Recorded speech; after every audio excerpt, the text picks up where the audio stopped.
Hi, folks. Welcome to another episode of Film Study. This is Ken McCusick. We're back for part 2 of the discussion about the offense, which would be just an awful discussion, except I have one of the most fun people to talk football with, Gordon McGinnis of PFF, joining me for this, commiserating in an awful loss. And the process is cathartic. Sometimes before I started football writing, it would ruin my whole week to have a bad game. Don't know how that was for you, Gordon, before you got working at PFF, and then you didn't need to wait almost till Sunday to get interested again in what the team was doing. Now I can get over it over the course of a couple of days of watching film. Yeah, watching film, being able to talk about it. Like I even in the office today, because I'm spending some time here in Cincinnati just now. One of my colleagues is a Pittsburgh Steelers fan, and me and him have spoken about the game over the past day and a bit. And like that removes a lot of the annoyance from those things.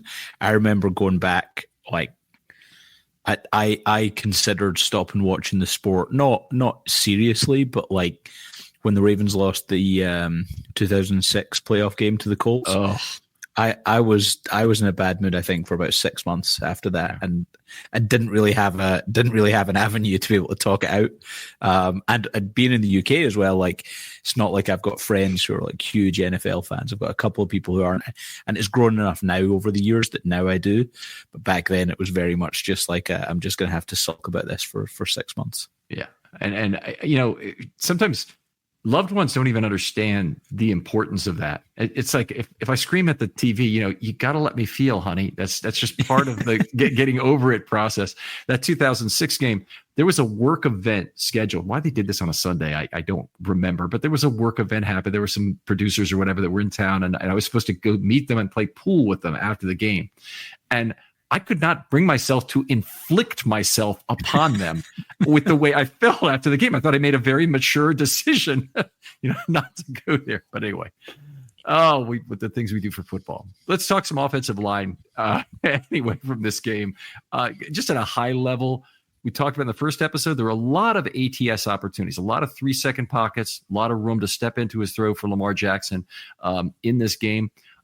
It was surprising to me to go through the offensive line scoring and not really see that it was an unbelievably good game for the offensive line. They had some good moments in terms of getting things done. They also gave up some untimely things, and they had a bunch of flags. And that, of course, is a pretty serious negative. What are your high-level impressions of the offensive line in this game? Yeah, similar to you, I thought it was better than I expected in the passing game. Coming into it, I thought the Steelers were uniquely positioned to give the Ravens huge problems because they're really good on the interior. And Tyler Linderbaum, I think, in general, that was the knock on him coming out of college. Like, how is he going to hold up against big, strong interior defenders, particularly nose tackles? And also the fact that the Steelers' best defensive player, or one of their two, because I think you have to include Cam Hayward there as well, TJ Watt does his damage off going up against right tackles, and the Ravens were starting a rookie right tackle. I thought it was really fascinating to me. Like, I thought the Ravens did a pretty good job, whereby I think Roger Rosengarten only had to block TJ Watt one-on-one like maybe 6 times in this game. It was sounds about right. Lots of chips. Lots of chips. And then, so I thought they did a lot of really nice things in the passing game, less so in the running game. They didn't have the same success in the running game. So one thing, maybe we talk about the individual players in just a second, but one thing that the Ravens seem to do a fair amount on the outside and is to just initially block the outside player with a Ricard or someone who can fight him a little bit away from the pocket and tire him, as opposed to a pure chip. Because it seems like a lot of tackles now in this league don't really like chip help, because what it does is it kind of breaks down your protection to the side they're being chipped to. That oftentimes you actually help somebody get free by chipping them free. Against Watt, which do you think serves the team better? Do you think 2 guys hitting him at once, or do you think that 2 guys hitting him sequentially is really been a more effective strategy? I think sequentially for someone like TJ Watt is more beneficial, and there were like a good couple of plays in this game whereby I think Ricard probably was the primary person who did this, was able to force him out wide and then Rosengarten then has like a little bip more time to kind of brace for impact and get ready for him coming in, which I think is important. I think you're absolutely right about the how chips can actually have the adverse effect, especially if the chip comes on the outside shoulder and you actually help drive the pass rushers to the inside shoulder, it becomes quite difficult to block, and that can make it a little bit more difficult. All right, well, let's jump right in. Ronnie Stanley, a pretty good season, has been slowing down these last few games, as I've seen it for Ronnie. Not a terrible game in this game, not a great one either. I'll tell you how I had it scored, and then you kind of tell me how PFF differs, if you would. Made 46 of 53 blocks, 3 pure misses, 2 pressures allowed. Those were fulls, and 2 quarterback hits he got half the share of. I don't know if you guys had him for any quarterback hits, but maybe talk about what PFF does when they're assigning an integer quarterback hit there. Yeah. So we had Stanley for two hurries on this in this game. When we were looking at the quarterback hits, or when we're defining who gets the official blame for a quarterback hit, if there is pressure on the play. So let me take that back a second. So let's imagine a scenario. Ronnie Stanley is blocking Herbig. Alex Heist. Herbig. And Ronnie Stanley loses that block and Herbig hits Lamar Jackson. That will be a hit charge to Ronnie Stanley. Regardless of other pressures around. Now yes. Yeah. Regardless of other pressures around. If, for example, Herbig beats Ronnie Stanley, Lamar Jackson is forced to roll adjust himself with roll right. And then there's he then kind of tries to, scramble away up a little bit. And one of the interior defensive linemen kind of chases him down and gets a hit on him. The hit itself would be uncharged to an offensive lineman. Ronnie Stanley would be charged with a hurry on the play from us. Okay. So the effect of that is that the PFF integer statistics are going to have many fewer than the total number of quarterback hits assigned to the offensive line. And in my system, I'll have fewer than that number assigned because there's unblocked players and there's skill position players who blow blocks, and there's a quarterback who holds the ball too long. All 3 of those can contribute certainly to various pressure events, but a little bit 2 different systems in terms of assigning that blame. So I've got 2 halves there for Stanley in this game. But it also sounds like maybe I have some cone pressures there that you didn't call pressures at all too, since I've got 4 in the game.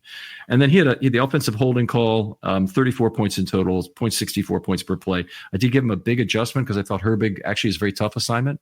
In some ways, he's 75% of Highsmith, I think, in terms of what he gives the Steelers, which sucks because he's a second-year player now, third-year player, second year? Yeah. I think he's a second-year player. Yeah, really good player as well. Really liked him.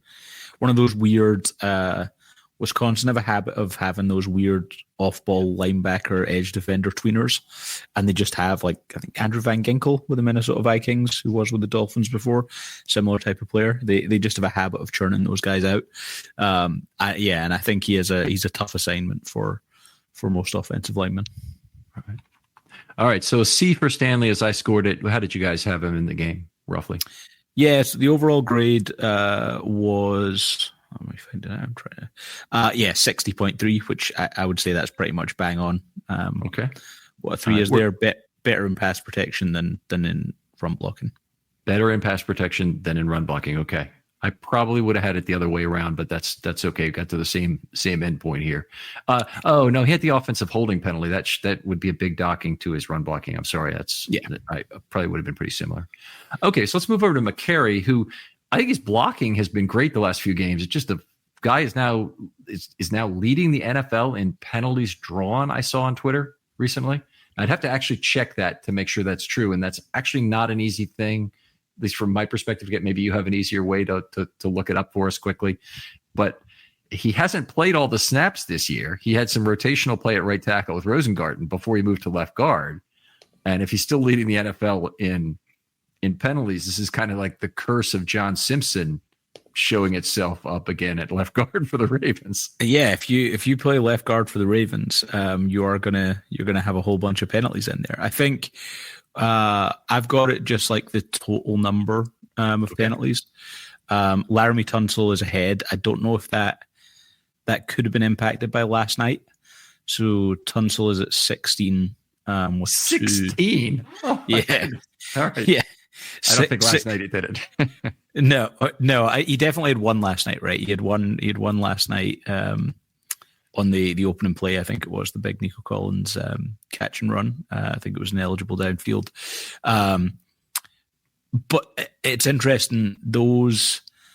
His pass blocking and run blocking grade, Tunsil isn't overly impacted by that, whereas Macari, I think, is. So I would imagine that Tunsil could be more procedural stuff, whereas Macari is probably more of the actual like impact on the play type, the holdings and things like that. Right. So I don't know if this is exactly what you're saying, but the difference in value of a post snap foul and a pre-snap foul and a declinable foul is enormous. The IDPs, there is some question as to whether those are really 100% Macari's fault. And I understand the argument, but you've got to have a system for checking on that. Whether that means, put mirrors where they need to go. They're obviously not allowed to do that, but just set yourself up with some way that you can get the quarterback into your peripheral vision so you don't take off early. And they've just had a big problem with that, and some of it is just the way that RPOs work, but there has to be a better way. It has to be coached better to avoid those penalties because they are so costly. And he had two, but I think both the IDPs declined 49 yards of yardage, or not declined, reversed, negated. 49 yards of yardage in this game, so that was pretty terrible. And the holding might have been on a 6-yard play or something, but it put the Ravens way behind the 8 ball in terms of down and distance as well. Yeah. And holding, I think, has a huge impact because of it putting you in. So, a 6-yard run that takes 1st and 10 to 2nd and 4, but then actually it turns out it's 1st and 20. Yeah. And it winds up being a huge deal. The downfield penalties as well. One of them in particular, it wasn't. I felt like it wasn't particularly close. Like he was about 2 yards away from the rest of the offensive line, and that's just not where you want to be in those plays. But the other one, you thought it was close because that was the one where he kind of got slipped to the ground. He was 2 yards forward, and then he kind of got up and moved another yard forward, and he was engaged out to that point initially. But that one didn't really seem fair. But again, no. I don't want to be the ticky-tack foul guy. I want to let people adjust the score as they see fit to do that. Anyway, minus 11 points from my perspective in terms of his penalties. He also allowed, I thought, 1/6 of that sack. And I think it was Keanu Benton beat him, and Linderbaum split a double between the two of them. I may be on the wrong play because there were a lot of half pressures in this game. But I think it was him and Linderbaum that got beaten for 1/6 of the sack.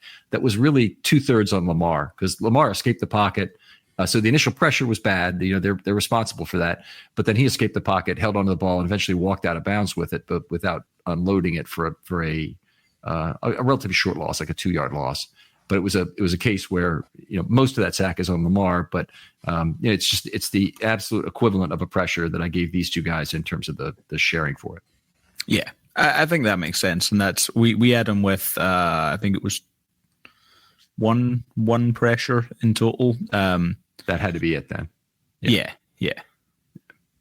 And 2 missed blocks is all I've got him for in there. I don't know if you can see how many negative scores you've got for him during the game, like minus 0.5s or whatever that it would be in the underlying data. Yeah, I would need to bring up some stuff to look at that, but I think we come in. Where did you have what was your kind of overall grade for him? Overall grade was a C for him. It would have been, it's hard to say because the offensive holding was on a run. The 2 IDPs obviously are on passes. He had the 1 point on the sack. It's certainly possible to say he had a better job pass blocking, but it's really bad to give 2 options to the defense, which in this case were very costly. So I feel like he's had some really good games recently, and I don't think he's at all close to losing the left guard spot. I think a C in this game, even with all the penalties. Yeah, it could have been worse. How did you guys have him? Yeah, pretty much the same. So we had it like not far off where Stanley was. I think we've got him at 52.5, which is like, I guess, a little bit lower, but not massively. The run blocking lower than pass blocking, but that pass blocking grade, I think if I understand our system correctly, I think the IDP penalties will hit the overall grade, but not the pass blocking penalty because not the pass blocking grade, because the pass blocking grade is the actual act of pass blocking, not the kind of procedural part of like going downfield on that play. Okay, so was this a case where both the run and the pass blocking grade were higher than the overall grade, and that would also support the notion that he had some after the fact adjustments that would lower it, or was it still between the two? Yeah.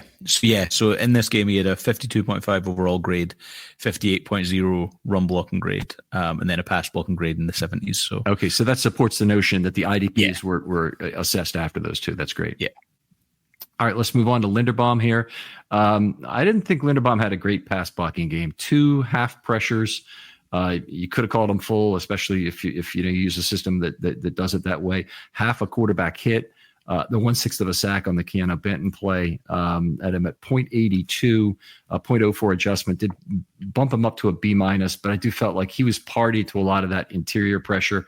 Part of why I gave him a big adjustment on this game, or a fairly big adjustment for a center anyway. 6 blocks in level 2 and 3 highlight combination blocks. I thought he's been the one guy the Ravens have really been able to count on week after week in terms of having really good mobility work. And obviously, a lot of that is a function of how the Steelers line up, who gets to climb to level 2 more often. But this was a game where he was doing most of the climbing and doing it effectively. Yeah, and we came in here 53.3 for him. So like probably closer to where Stanley and McCarry were. But similar to what you said, like the pass blocking was where this was roughest. We had him with 3 pressures. And some of them were like pretty quick wins for the defensive lineman. Right. I know one of them he had Hayward. I think this might have been a half a quarterback hit where he basically pancaked Hayward into the cone, or maybe tackled him in the cone. I depending on how you look at it. Lamar had to scramble right, but then there's a disadvantaged block outside the pocket where you can't really toss it on Rosengarten, but it ends up being. I think he was the one who it was an outside player there who it was his guy who beat him, but I wouldn't have blamed it necessarily directly on him. Yeah. Okay. Yeah, I think that's fair. All right. Move on to Fa'alele. I'll ask this question after we go through this. I have him for 10 missed blocks in this game. And what I keep seeing, and it's only 53 total plays, so that's really bad. A lot of movement into level 2 and just not able to find anybody. I don't think it was as much decisiveness in this game, although that might have helped him by a block or 2 out of 10. He had some losses at the line of scrimmage. Half of them were there. He also had 2 total pressures as I scored it, and that was 1 plus 2 times a half. So it was really 3 total pressure events, and worked out to be a D overall. So it would have been probably a worse pass blocking than run game blocking, but neither being particularly good is how I would say it. Yeah, and we wound up a little bit higher on him in the running game, and that, like, for interior offensive linemen, I don't 100% agree with this all the time. Sometimes I defer to people who are a little bit smarter than me in this sense. For interior offensive linemen, the run blocking seems to have a bigger impact on the overall grade than pass blocking does. Whereas at my kind of philosophical view is that while for an interior offensive lineman, your impact in the running game is obviously very important.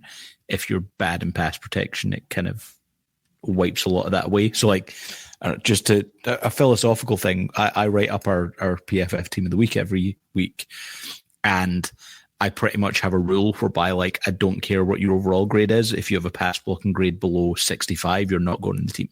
There you go. I'm just kind of taking that as a kind of standard thing. So like there will be, right? There'll be interior guys who have really good games in run blocking, but really poor games in pass protection, and they wind up with like an overall grade that's pretty high there. We had him with I think 6 total downgrades there, which I think is a little bit less than you, but not a huge sum.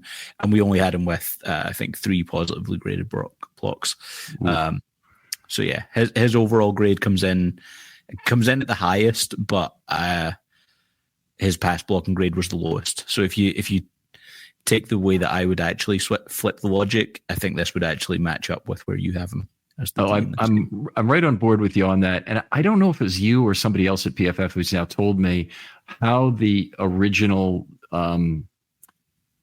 combinations of run and pass blocking were done. Might have been Timo, might have been Eric Eager, might have been Neil, might have been a lot of people, but that it was at center, it was something like 85% run blocking and 15% pass blocking, at least at one time.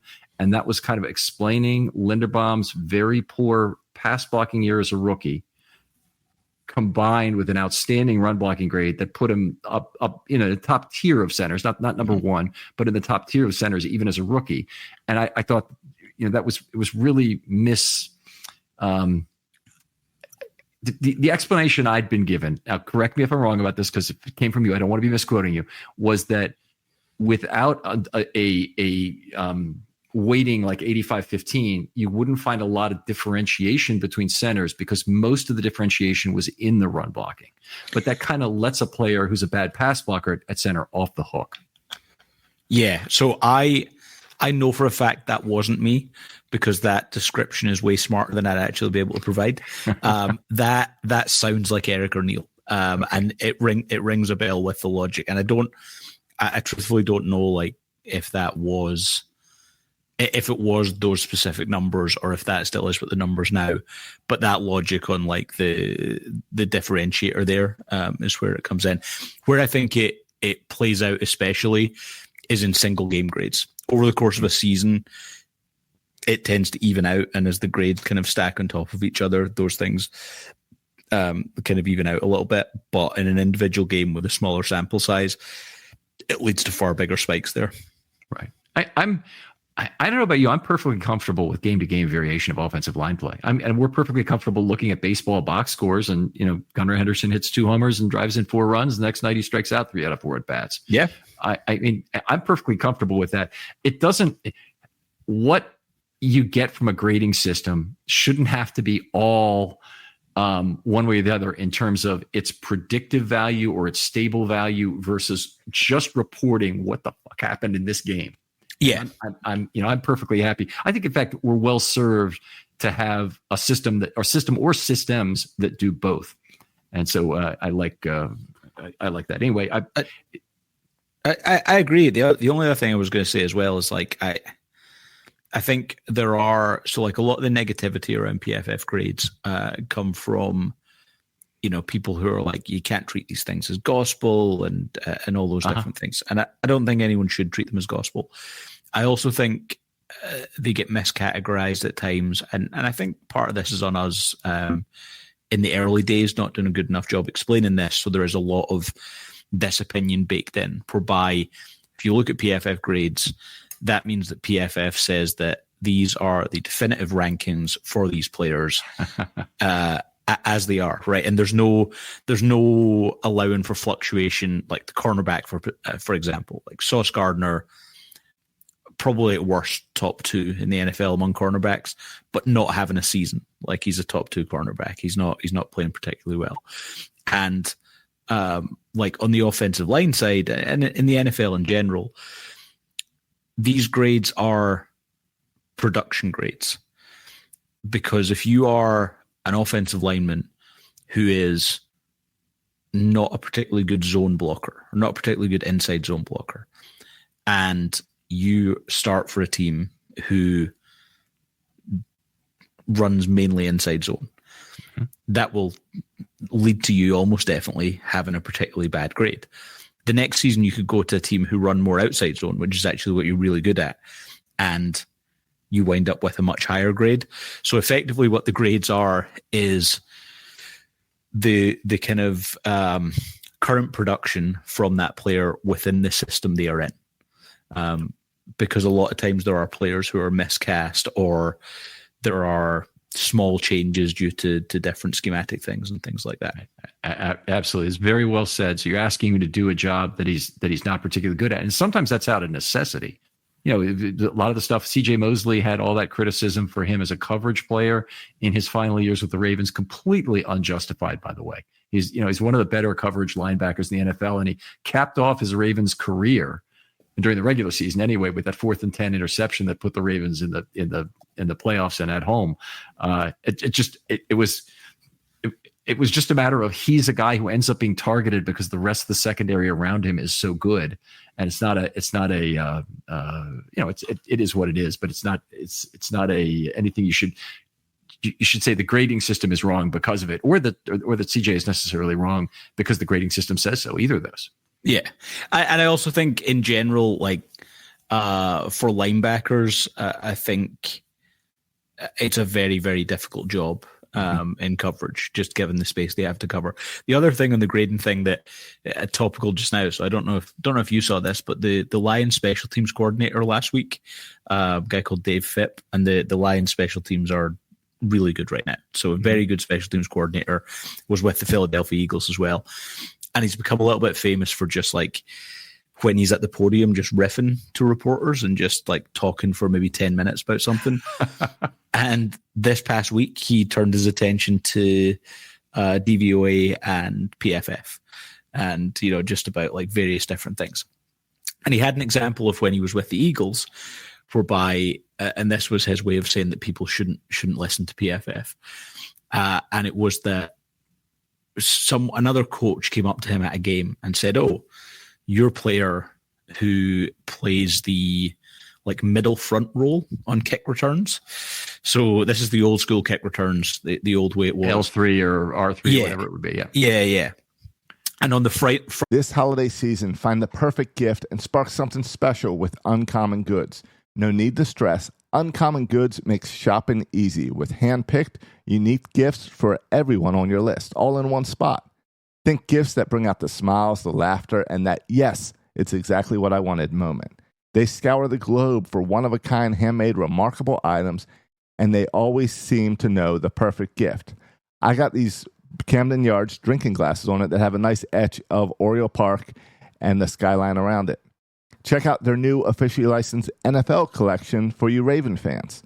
When you shop Uncommon Goods, you're supporting small businesses and independent artists. Many of the products are made in small batches, so make sure to get yours before they sell out. With meaningful gifts from personalized items to special finds for kids, sports fans, and book lovers, Uncommon Goods has something for everyone. Plus, for every purchase, they donate $1 to a nonprofit. Over $3 million donated so far. To get your 15% off your next gift, go to uncommongoods.com/ravens. That's uncommongoods.com/ravens for 15% off. Hurry, this deal won't last. Uncommon Goods, we're all out of the ordinary. Front line of the guys, so if you're returning the kick, your front guy in the middle was the highest graded at that position in the NFL. And he was like, well, he wasn't particularly good. And the reason why we put him in that middle front position was because that was a position that didn't require him to make any key or important blocks. But he made the blocks, because that in that position meant he would go up against lesser players. So he made the blocks. So he wound up with high grade. And from a definition perspective, like I understand for him as a coach, whereby it's frustrating when people are like, oh, PFF says that this is the best special teams player in the NFL, or he's the best player in this middle front position. And you as a coach know that you have put him in that position because he's not as good as some of the other players you have in special teams, and you want him to be in a more favorable situation. The flip side of that, and where I would say that we actually do actually come out with the same general view on it, is that in the role you're asking him to do, and Dave Phipp himself acknowledged this, like he was making the blocks that he was supposed to make. So because you have put him in the right position, whereby he has an easier chance to get a high grade because he's making the blocks that you expect him to make. So it's one of those things whereby I think probably what frustrates him and what frustrates a lot of coaches is when people just use the grade as like there's no context. This guy is a high grade, therefore he must be the best special teams player in the NFL. And that guy as a coach is like, well, I know he's not the best special teams player in the NFL because I've put him in an easier role to make it easier for him. when actually, if you just kind of join those two things together, you get you as a coach have put this player in a winning position because you know that's going to play to his strengths and hide his weaknesses. And the grades actually kind of back up that you have done the exact right thing and it's worked out very well for you as a team. Now, I've never heard Phipps speak. Okay, but is there some part of you that's saying he's manipulating the conversation to sound like this, to basically take credit for the fact that this player is having an extraordinary season? It's not that. No, it's not that at all. It's more, I think it's more just the general coaching frustration that I think coaches do get frustrated when someone will just use a PFF grade as kind of the jumping off point for a conversation, or take it as it is, just like there's no additional context needed. It's just this part. And his thing was just like, he personally isn't interested in having that grade quoted at him effectively. Let's take a minute on this, because this is a topic that I think is really key, and it's probably something you guys talk about all the time at PFF. But how do you increase transparency to increase credibility of the grades while still having something to sell? Yeah, so it's tough, and it's something that we've kind of got a constant battle of it. But it's one of the things that this year we've actually made a kind of conscious effort to do so. So we've done a couple of things. We've added a Discord channel whereby we welcome people once a week to go in, and we'll have someone from the grading team. What's the name of that channel? I think it's just PFF or Pro Football Focus. Okay. We've put it out on our Twitter account. Okay. And people can hop in, and there will be selected times where you'll be able to ask some questions about a player's grade from that week. And one of our graders, one of our senior analysts, will be able to kind of talk through a fan will be, hey, I thought this quarterback, his grade was low. Can you kind of explain that? And the analyst will explain, there were 2 dropped interceptions. These were the 2 plays, and that kind of impacted those things. We also had a really funny thing earlier in the year whereby it was the game in Brazil where Rashan Gary had a sack while he was lined up opposite Lane Johnson. But it was one of those plays whereby Jalen Hurts thinks that one of the Packers players is offside, which I think they were initially, and then he gets the ball snapped. I think the Packers player just about got back onside, and there wasn't a flag on the play. But it's one of those plays whereby the offensive line is not ready for the play to go. So the ball gets snapped. Rashan Gary gets round Lane Johnson. Lane Johnson does kind of half try to block him. Gary gets the sack. We had a stat a couple of weeks later around offensive tackles to not allow a sack yet this season, and Lane Johnson was one of them. And it got community noted on Twitter because Packers fans were like, no, he did allow a sack. It was Rashan Gary. Here's the play, blah, blah, blah, blah, blah. Mm-hmm. Because it community noted, it became known to us. So we then had a conversation with our senior analyst, with Ben Stockwell, and got what's the best way to explain to people why we are not charging this sack to Lane Johnson. And we basically tweeted out a kind of longer version of the tweet, which was we're actually making a point of trying to be more transparent with these things this year.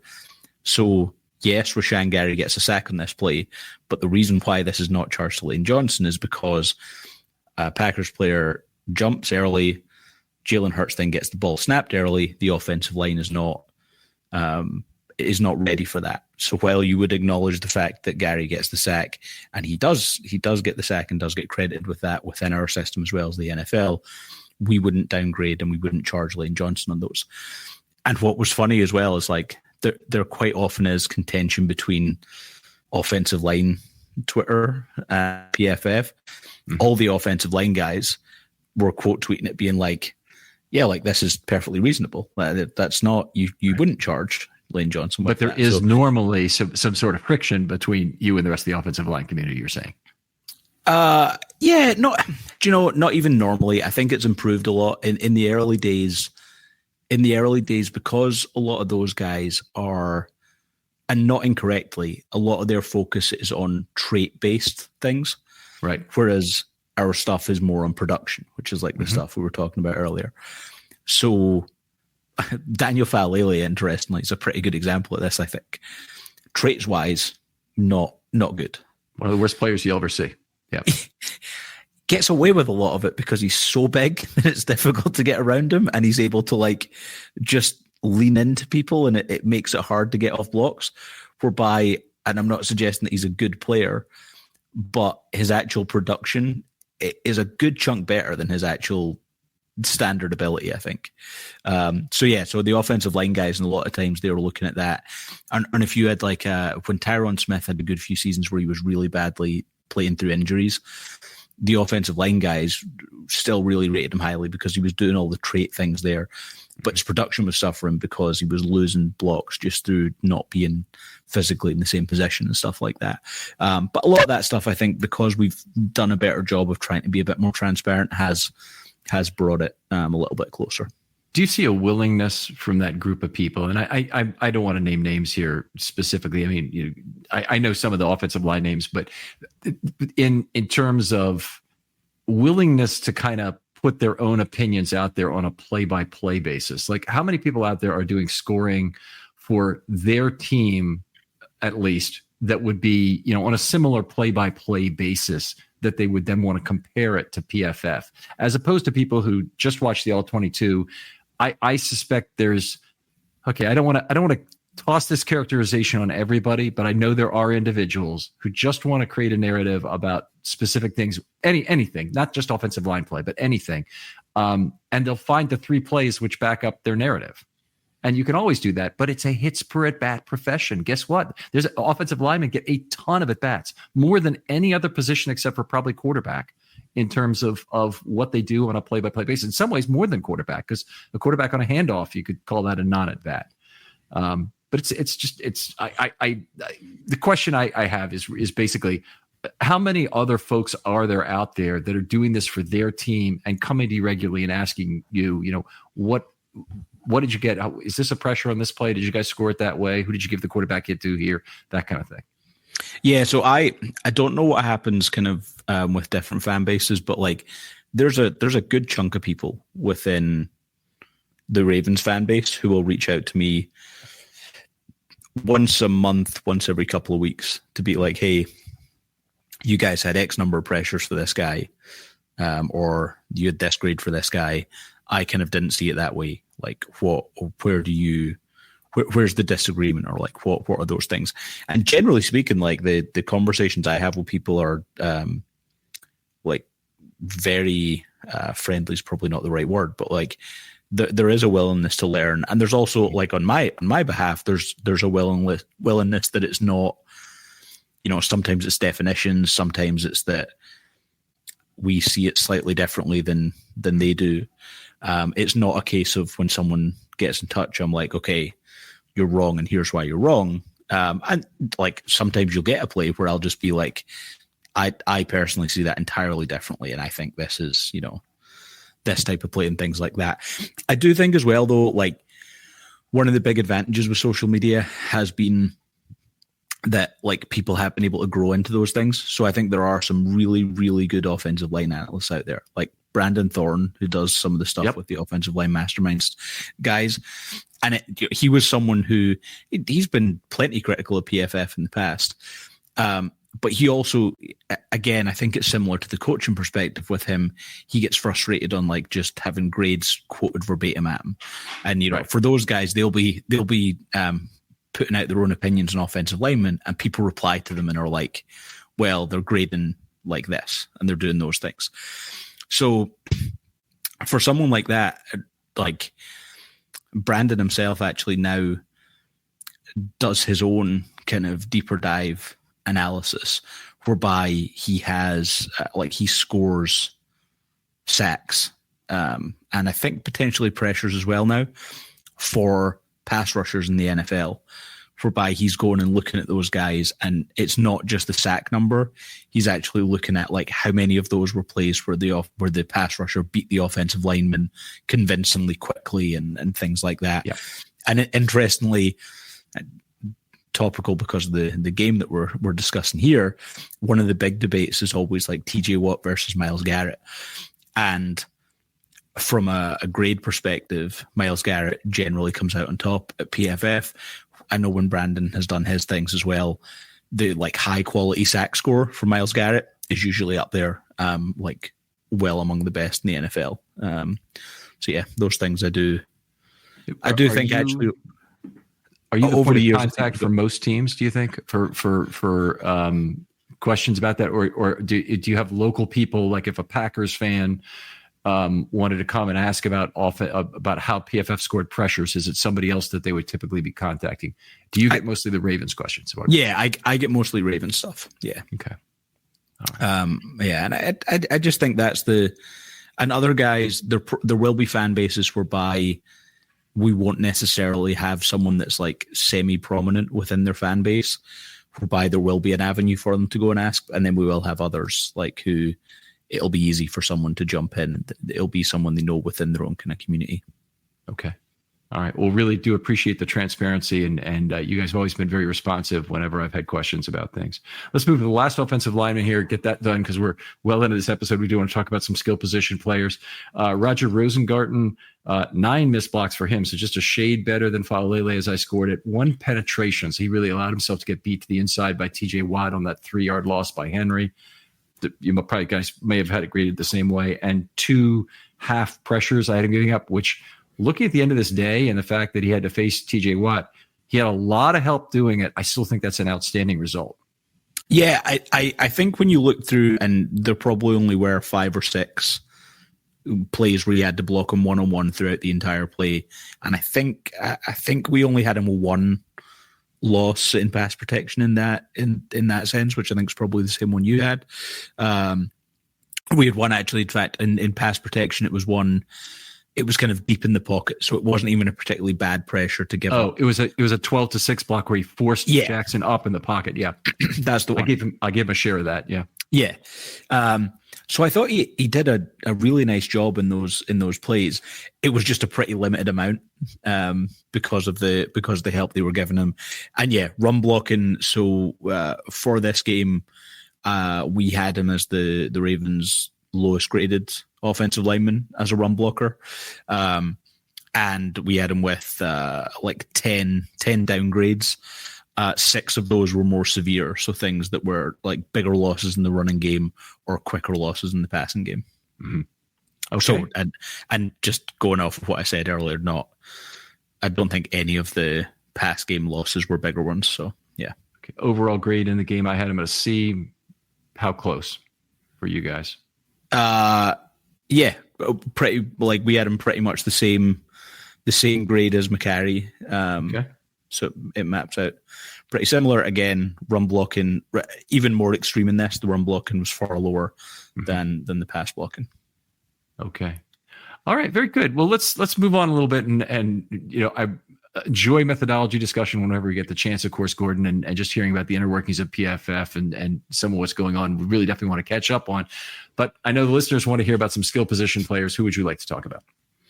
Yeah, so Zay Flowers for me, this is a fascinating game because his stat line in this game could have been drastically different if not for kind of a couple of plays either way. So finishes the game with 2 receptions on 6 targets. They go for 39 yards. But if you go through the one I touched on earlier, whereby he's probably the second read on the play, and Lamar doesn't get there because Deontay Johnson's open, but but the Steelers defensive back slips. It's probably a 40 or so yard touchdown. Lamar then also misses him on one of the scramble drills. So it was the one on the left, towards the left sideline. Lamar just puts it a little bit too high and misses him on that.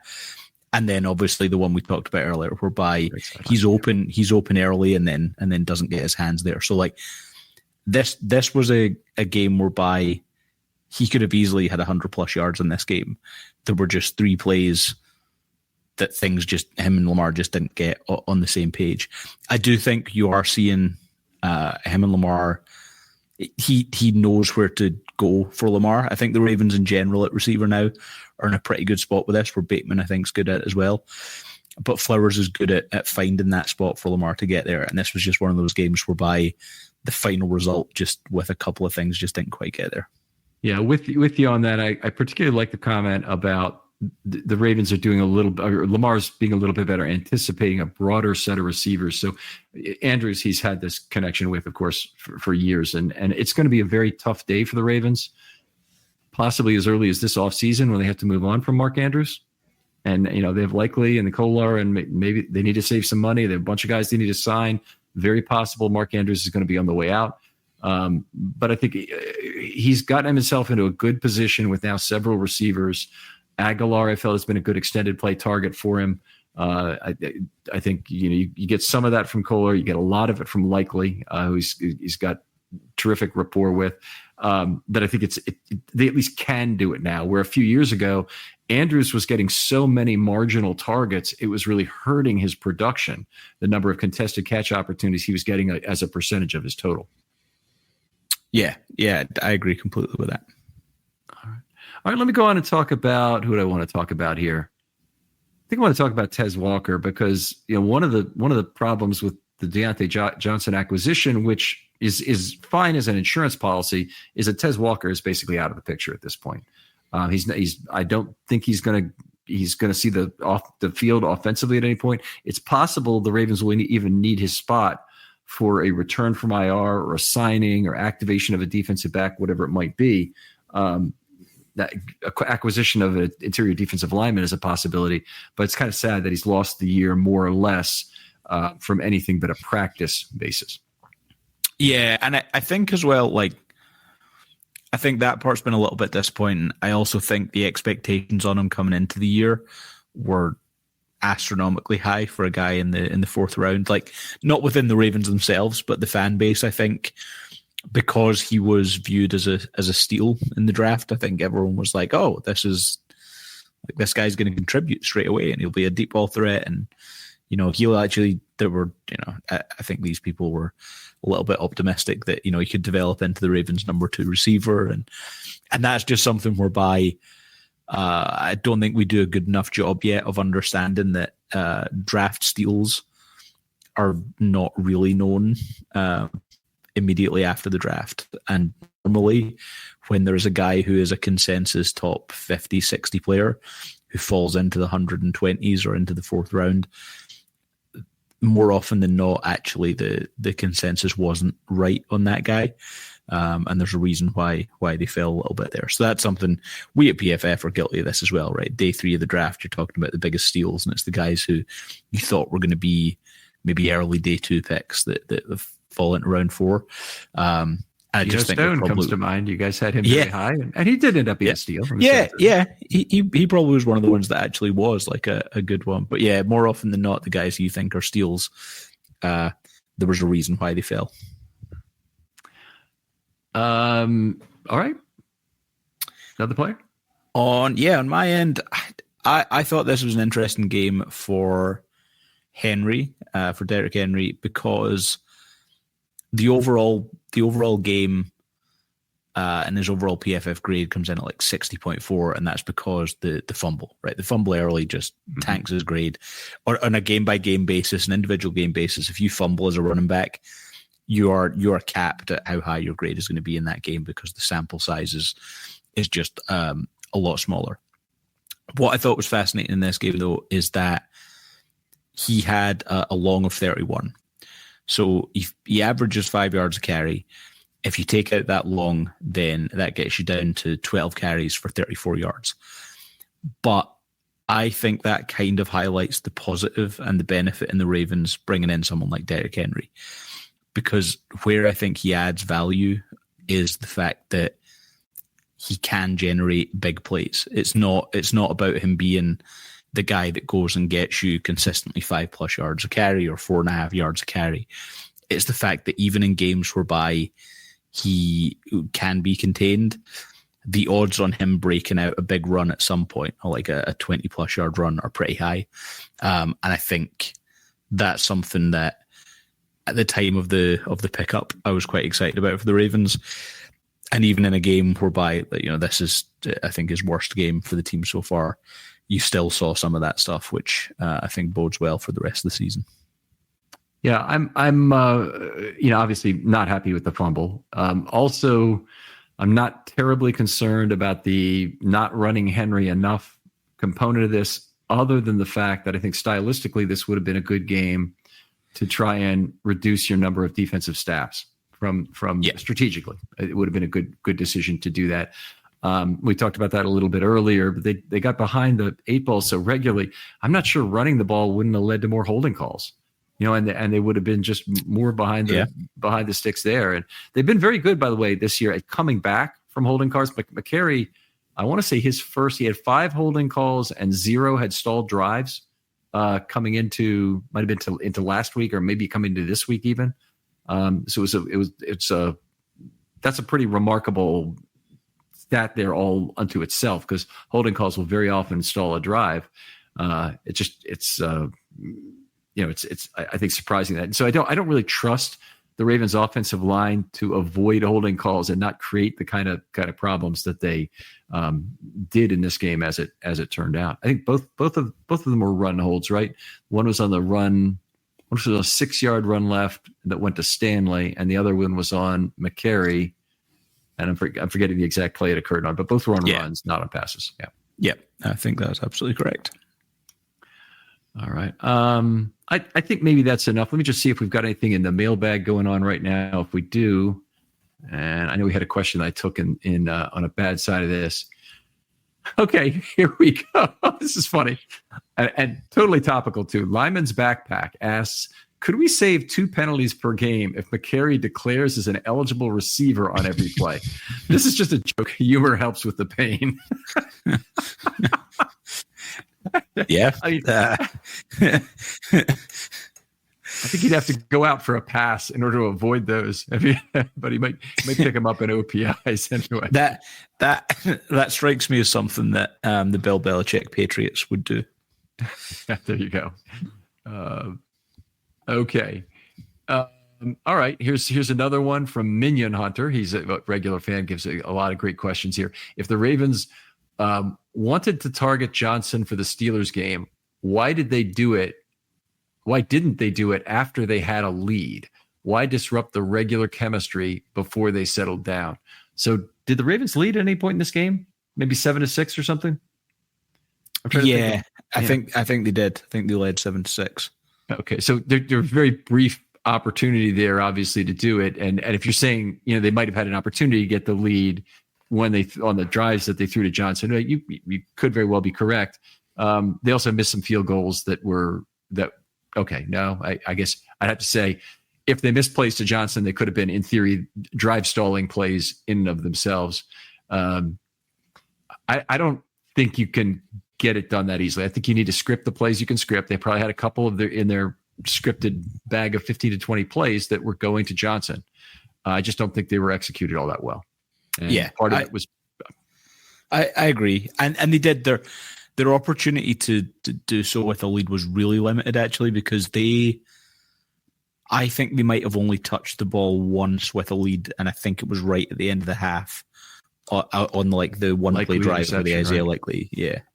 And then after that, the Steelers were back in front, and I don't think the Ravens ever got back in front again after that. Yeah. All right. Always a pleasure talking football with you, Gordon. Thanks for taking a couple hours to speak. I know you have probably other things you could be doing with your time that would be better, but Ravens fans, I'm sure, really appreciate it. Tell folks where they can contact you online and talk football or ask questions about their favorite scoring question. Yeah, you'll find me still on Twitter, PFF_Gordon. Please reach out anytime you have questions. I'm more than happy to answer. And this was a good way to spend some time on a Tuesday evening. All right. Appreciate it, Gordon. Other folks out there, thanks for your loyalty. I know if you're listening to this after 2 hours of content here, you're one of our best listeners. Please consider a 50-word 5-star review that hopefully will only take you 5 minutes to write. And if you can, tell somebody new about this podcast. Most of what happens is word of mouth and not algorithmically generated. And I always appreciate when people tell somebody new about the show. Gordon, thanks again for coming on. Thank you very much. I'll talk to you next time on Film Study.